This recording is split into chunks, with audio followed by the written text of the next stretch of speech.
What's up guys, Shane here at FightTips.com. Today I'm just going to be talking about knockout power, power punching, and I'm going to show you ways that you can increase your punching power. Real quick, this is probably going to be the last video I do with a bad quality camera. I just ordered one. It should be here soon. Everybody's talking about how I need a new camera, so I finally gave in and invested in one.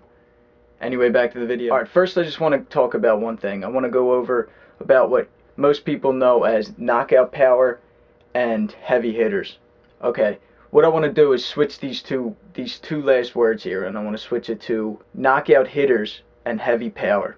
Now the reason I'm saying this is because knockouts don't necessarily come from all brute force and power. The way a knockout results is mostly from two things, and those two things are accuracy and technique. Now technique I go over in many of my videos. I'm going to go over it briefly in this one, but I do want to talk about accuracy.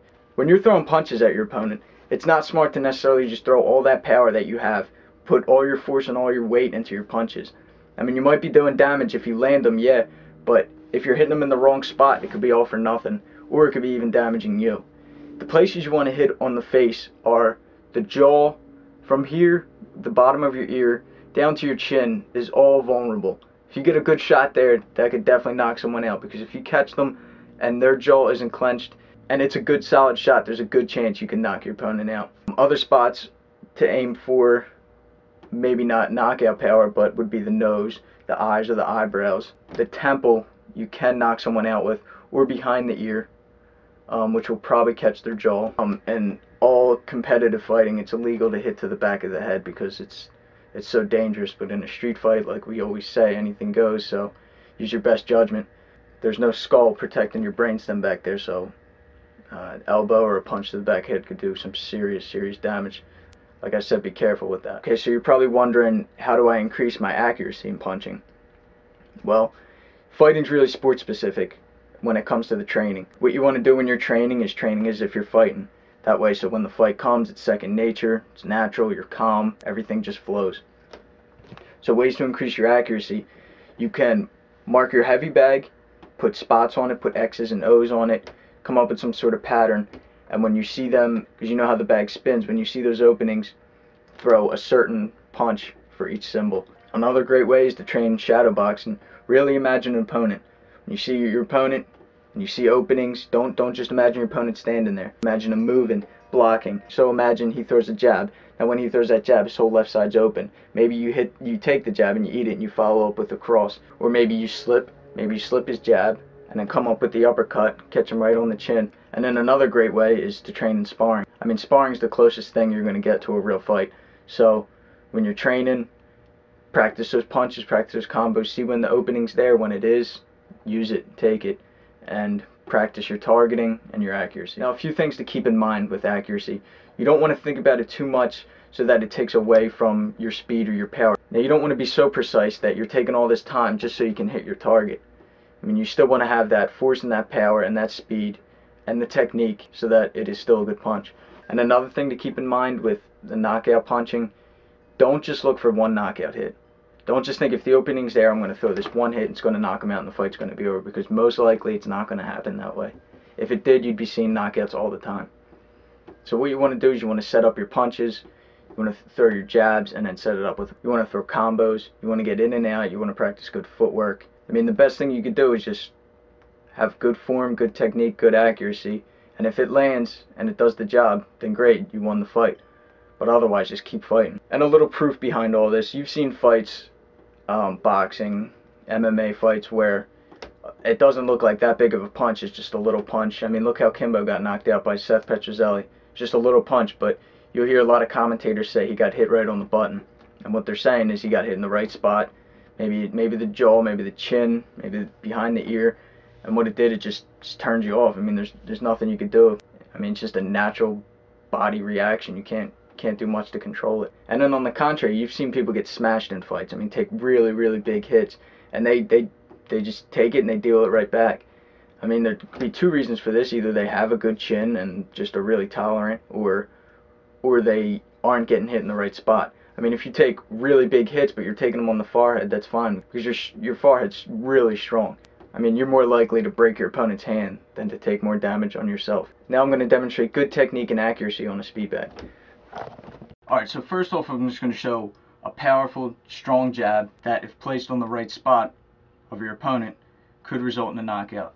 Now jabs usually aren't a knockout punch. They're usually used to set up other punches to get your opponent to blink or flinch.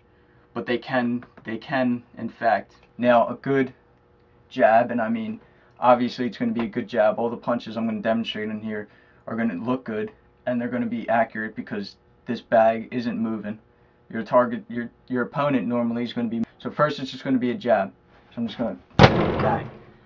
And I mean, and like I said, it's not moving, so it was easy for me to hit. The accuracy is obviously going to be there.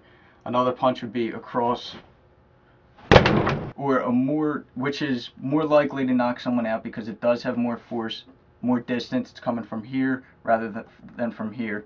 So there's more distance, which means it's gaining more velocity. And if you catch them on that sweet spot, say the chin, you're more likely to knock them out. A punch that's even more likely to knock someone out is the hook. Now that was probably the most powerful of all the punches I threw. Not only that, but it came on an angle from the side.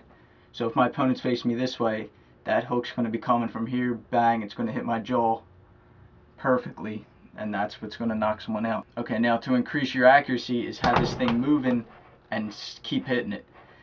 This is one thing I came up with. So things you could do is just 1-2 combos, 1-2-3, move a little bit with it, use some head movement, practice everything there is to do in a fight. So it would just be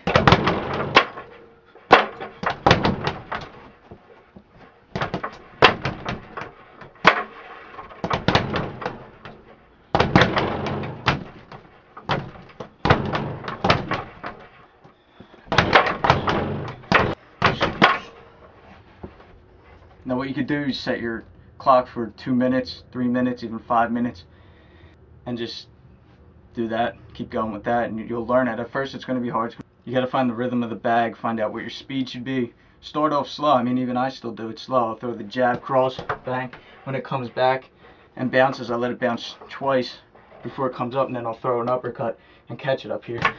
Bang, keep it up here, let it fall, bang. The other one. Alright, now heavy power or power punching can come naturally or it can be acquired. And if you feel like that you just don't have it naturally, then follow these tips and you'll be sure to increase your power. Alright, the first one is plyometrics. You can read up on plyometrics and learn a lot about it. It's pretty much just explosive movements, you know, clap push-ups, explosive push-ups, chin-ups to where your hands leave the bar when you come up to the top, running up and down stairs, jumping over boxes, the floor ladder.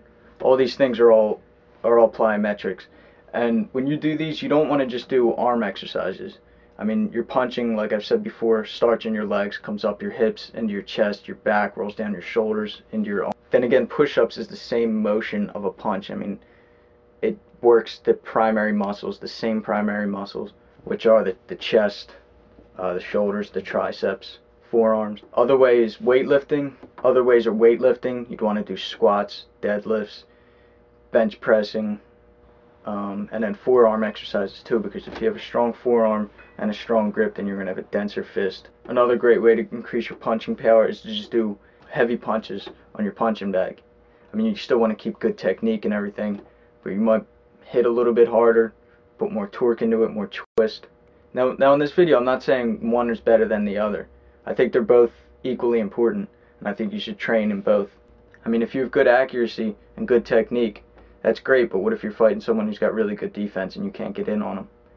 And on the other hand, if you have great power, then what if you have someone that's really evasive and you can't, or the accuracy's not there? I think it's great to have both, because if you're fighting someone who's covering up and you're throwing your power punches, I mean, they'll even feel it through their blocking. I mean, if they hit themselves with their hand, or if the power just follows through their arm into their head, it'll still rattle them. So this was a quick tutorial for you guys. Watch it, learn it, study it. Do some further research into plyometrics, weightlifting, boxing, stuff like that. Until next time with a better quality video, I'm Shane of FightTips.com.